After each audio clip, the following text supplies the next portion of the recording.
I'm Nima Rajan, and this is Forum Daily Week in Review. Today, Monday, May 2nd, marks the start of Mental Health Week in Canada. And this year, the Canadian Mental Health Association is putting the emphasis on empathy.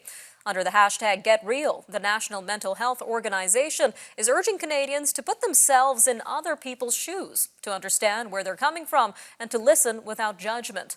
While this new research indicates that Canadians may be feeling empathy fatigue, a survey conducted by Cmha and the University of British Columbia indicates only 13% of Canadians are feeling empathetic. This is down from 23% at the start of the pandemic. Well, with us now to discuss Mental Health Week and empathy is Ms. Sarah Kennel, National Director of Public Policy at the Cmha. Ms. Kennel, welcome back to Forum Daily. Thanks for having me. So let's start with this, ma'am. How does the Cmha define and measure empathy? Empathy is really about the ability to put yourself in someone else's shoes, to understand where they're coming from, also to kind of remove judgment and bias from the relationship, whether it be interpersonally or at a societal level when you're thinking about the conflict or the divisions that exist within our society. Empathy is the ability to see commonality and work through difference. Sounds like something really important during these times, ma'am. Now, the study indicated that Canadians are feeling less empathetic. So can you unpack the main findings of this research here? Yeah, absolutely. So the research we conducted was at the end of 2021. So you'll recall, the Omicron variant was rampant throughout the country. We were headed into new lockdowns. And at that moment in time, Canadians were feeling the least empathetic they felt throughout the entire course of the pandemic. So back in the early days of, March, April, May 2020, we saw our empathy levels at, 1 in 4 of us feeling empathetic. And that's when we were all in this together. We were bending over backwards to help each other out, really rallying support for frontline workers. But 2 years into the pandemic, those feelings of empathy have really waned, and we're entering a phase of empathy fatigue. So for some perspective, why does a decline in empathy matter in the first place? Yeah, empathy is really key to resolving conflict, building healthy relationships, identifying commonality when differences or conflict exists. So empathy is a skill that can be learned and something that we all should be doing more of in order to, be able to manage conflict in society and live without stress at an interpersonal level. So that's why it's really important for us to be learning and growing this skill. All right, ma'am. Well, something interesting from this study I noticed was that Canadians are as worried about lost social connections as they are about getting sick with COVID-19. So what message should be taken away from this data here? Social connection is so important, and isolation, lockdown, the public health measures have really reduced our ability to maintain relationships and connection with family members and community members, whether they're in our communities or live far away. And, what we're really seeing is that it's so important to be able to overcome difference when we're able to connect with each other, to have conversations, to identify what that common ground is. And that's why we need to be really keeping an eye on these data points, because as we're seeing the rises in divisions in our society, differences of opinion around public health measures, et cetera, empathy is the real, I don't want to say silver bullet, but it's certainly an important skill for us to bring to the table as we overcome these challenges. All right, Ms. Kennel, let's talk solutions. What kind of steps need to be taken to improve the current state of mental health in Canada during this tail end of the pandemic and long after it? Yeah, fundamentally, we need better access to mental health supports, whether it be counseling or psychotherapy. Many people struggle to find the help that they need in community. So we really want to see more investment, of course. It's also about, recognizing the importance of mental health promotion and social and emotional learning. Kids are able to be empathetic. Babies, we know when, babies hear each other cry, that's the first sign that they have empathy. So these are skills that can be learned and developed over time, which is why investments in mental health promotion at early ages, children and youth, really important and should be part of our education system. All right, just a quick 30 seconds left here, but how can our viewers get involved with Empathy and Mental Health Week this week? Yeah, talk about it with your friends and family. Talk about it on social media. Hashtag get real. Visit your local Canadian Mental Health Association branch or other community based organizations and look at how you can support and also learn from the resources they have. But really talk about it and get real about your emotions. Time to get real. All right, Ms. Kennel, thank you again for your time today. Thanks for having me.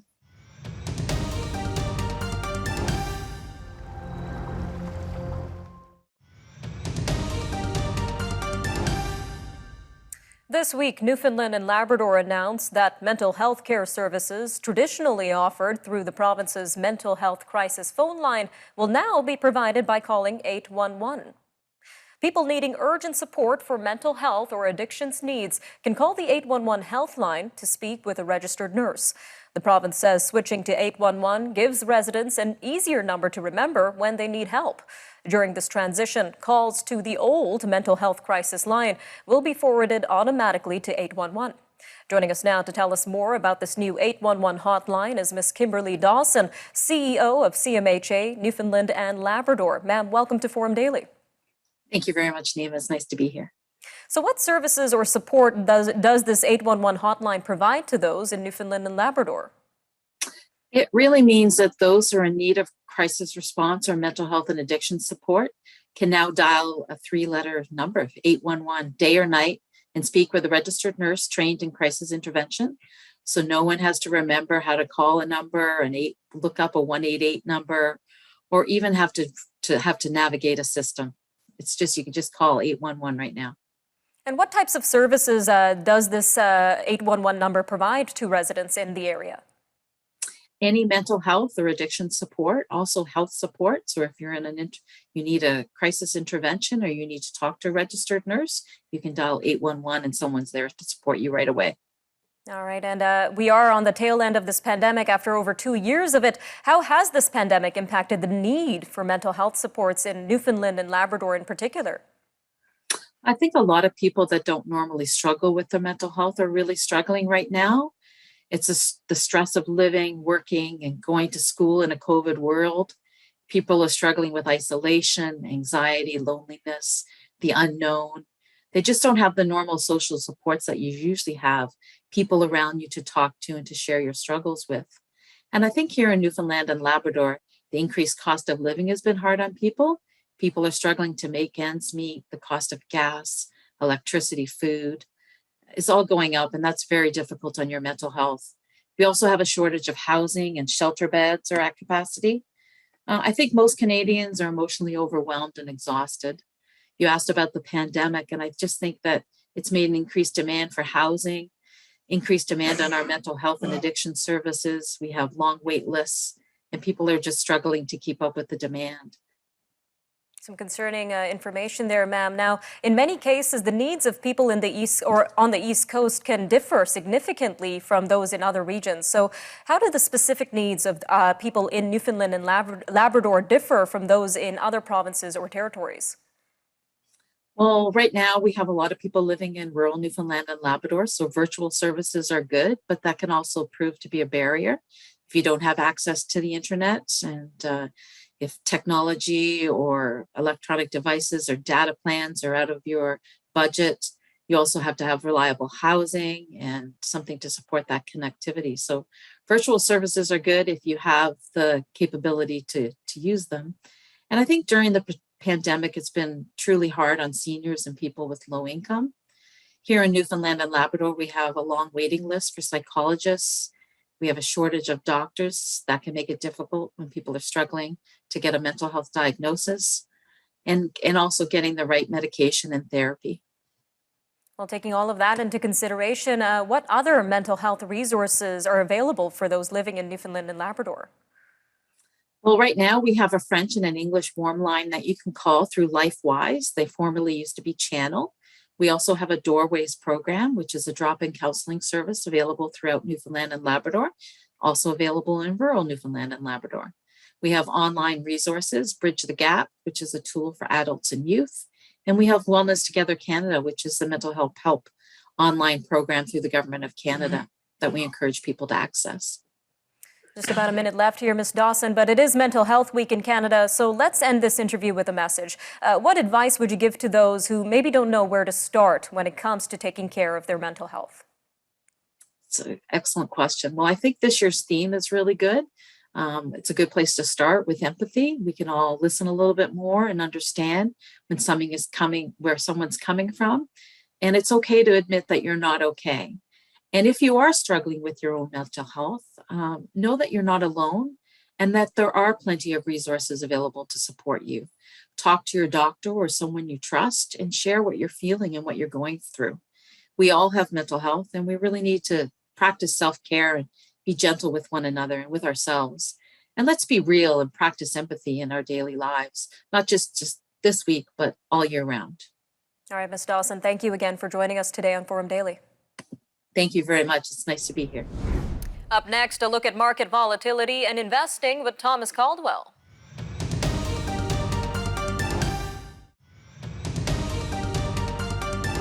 Wall Street is shifting into reverse. It's giving up much of the big gains it made a day earlier on belief that the Federal Reserve wouldn't be as aggressive as some feared in raising interest rates to fight inflation. The S&P 500 fell 2.6%. The index climbed 3% on Wednesday for its biggest day since May 2020. The Dow Jones Industrial Average fell 2%, and the Nasdaq fell 3.7%. The reversal follows the Federal Reserve's decision on Wednesday to raise its benchmark interest rate by 0.5 percentage point. This as it tries to tackle persistently high inflation made worse by Russia's war in Ukraine. All right, well, meanwhile, inflation, rising interest rates, and market volatility continue to concern investors. And as these markets continue to shift and react to large-scale events, how can investors feel secure in this ever-changing world? Well, joining us now to talk more on this is Mr. Thomas Caldwell, chair of Caldwell Securities Limited. Sir, welcome back to Forum Daily. Thank you. So today we're talking about market volatility and market negativity. So what should investors really worry about amid this constantly changing environment? Well, the number one thing they should worry about is emotions.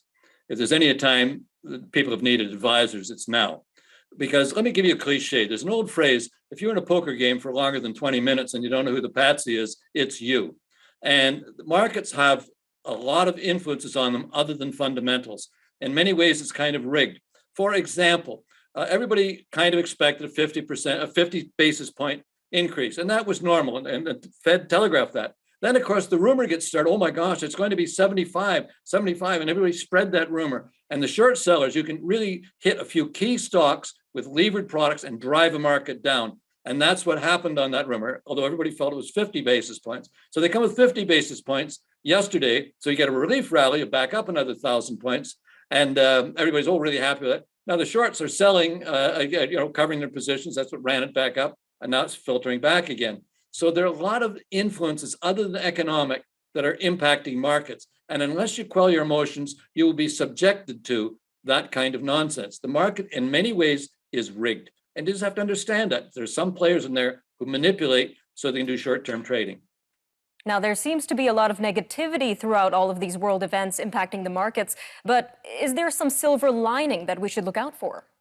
There's always silver lining. It's, what one has to do is to plow through the negativity and see what the possibilities are going to be. I mean, if you take a look at the future, interest rates are going up. Well, guess what, kids? Banks make money on increased interest rates. I've noticed with my own lines, I get charged more the second rates go up, but they don't give me more on my deposits on the other side. The net interest margin expands. This is good for banks.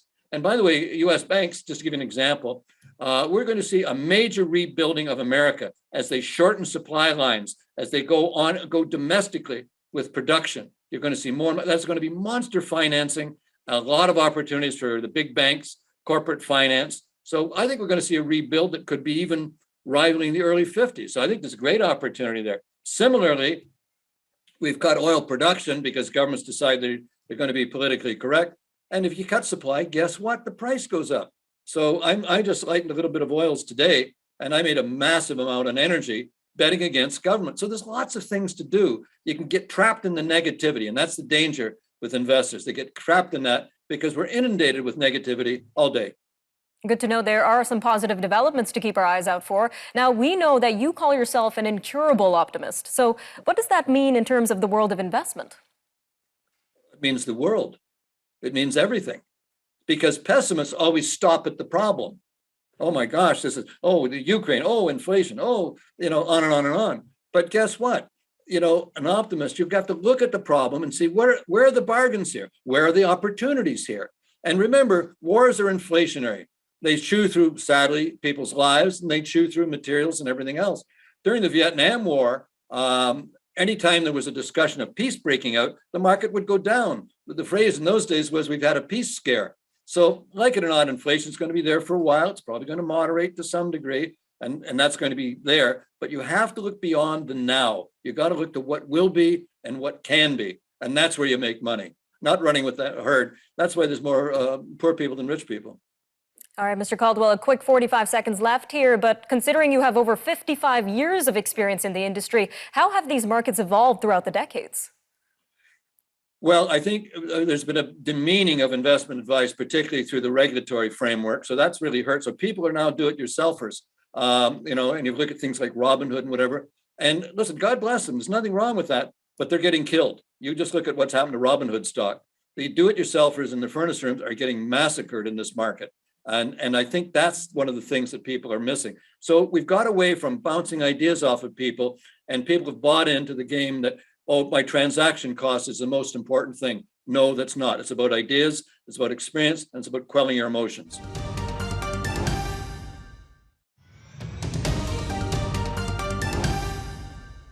The Ontario election campaign for the June 2nd provincial election will officially begin tomorrow. This following a visit by Premier Doug Ford today to Lieutenant Governor Elizabeth Dowdeswell. Mr. Ford has asked her to dissolve the legislature, which will allow the writs for the election to be officially signed. Elections Ontario is encouraging residents to vote early this year in the hopes of thinning polling station crowds amid the pandemic. However, face masks won't be required for voters or staff. It also has a new online process to apply for a mail-in ballot for those who want to avoid voting in person. Well, with us now to discuss the Ontario election is Dr. Lydia Miljan, a political science professor at the University of Windsor. She is also the acting director of the Humanities Research Group. Ma'am, welcome to Forum Daily. Nice to be here, Nima. So for our viewers across the country, ma'am, can you give us a brief overview of the key players in this Ontario election? Yeah, the three main parties, essentially the government currently is Progressive Conservatives led by Doug Ford. Official opposition is the NDP led by Andrea Horwath, and the Liberals are in a distant third with only 7 seats led by Stephen Del Duca. And what would you say are the key issues that Ontarians want addressed in this election, especially following over 2 years of this pandemic? Yeah, I think there's going to be a little bit of discussion about the pandemic, but personally, I think that Ontarians really want to move forward, and ultimately they want to get the economy going. So, infrastructure is obviously a key issue for the Progressive Conservatives, but so is affordability. And how do we get people having, great housing, transportation, and essentially good paying jobs? All right, Doctor. So let's take a look at each of the parties' platforms in terms of addressing these needs.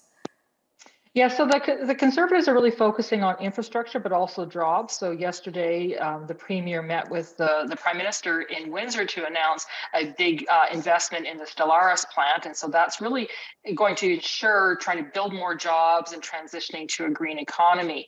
The Liberals are a little bit different. They're really focusing on transit. So over the weekend, the Liberals announced their Buck a Ride campaign for the Toronto area. And I think that their focus is really going to be on transit infrastructure rather than highways and roads, which has really been the focus for the Progressive Conservatives.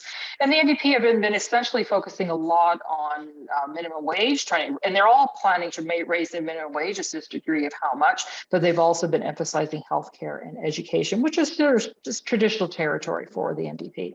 So I guess one of the bigger questions here would be whether these platforms effectively address all the needs of Ontarians. Is there anything missing here, Doctor?